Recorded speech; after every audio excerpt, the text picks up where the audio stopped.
Good morning. Good morning and welcome to Make Family History 7. Today we're talking about different ways of sharing your information that you have so it doesn't get stuck behind a paywall and other people can access it, whether for research or for their own family tree.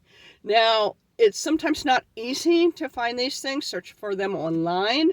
If I do like historical digital collections, then I can find Digital Maryland, which is an organization which I have contributed to, but I didn't do it directly. I had baseball photos. One of them was very old, and I realized it from a little tag on these people's shirts that it was from an industrial league. That means that some kind of an industry, in this case a mill, had sponsored their team. And a lot of other mills did the same thing, so they had a whole league. Now, I could only identify one person, and I wanted to identify more. So I contacted the industry museum in the area, and they didn't have anything. They looked for me.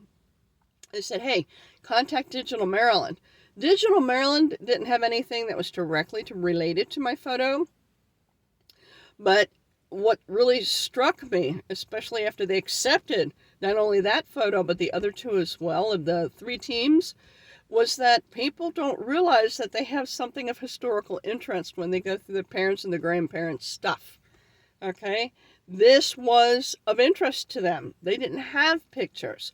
And in all three pictures I identified one person, and one picture I notified everybody. This is great for future reference. It stays in the historical, it becomes part of history. You can talk about it.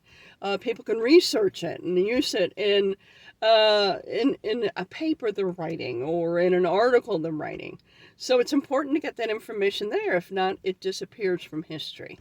I also found Maryland State Archives was good. They usually don't just accept photos, but they will have calls for photos. So follow them on some sort of social media, whichever one you use, and watch and see when they ask for types of photos. Obviously, if you don't live in Maryland, not Maryland, but your state archives. And I find that in order to be able to answer the request, you should go through your old photos and identify the when and the where. For example, I have a photo of two young people on top of a row house with a ton of snow on it. Okay? This means nothing until you date the photo and you realize that it was the Great Blizzard of 1899. And I've seen a lot of Great Blizzard photos, and this is the most unique one I have seen. Plus, I can identify the people. I can describe the situation. It's on top of the house. Where's the house? You see the chicken coop in the back. I don't know if the poor chickens were inside or what. Okay? This is important. Also, if they're looking for something cultural, I have a German-American Christmas tree picture from the turn of the same century. This is unique because a lot of Germans came at that time to Baltimore. So it's a cultural influence that changed the face of Baltimore. This may be of interest if that's what they're looking for. These add your family to history, and not the forgotten part, the remembered part. Okay? And people can access them in case these are public websites. You guys enjoy. Keep doing your genealogy and recording your family history out there and sharing it. Have a good day.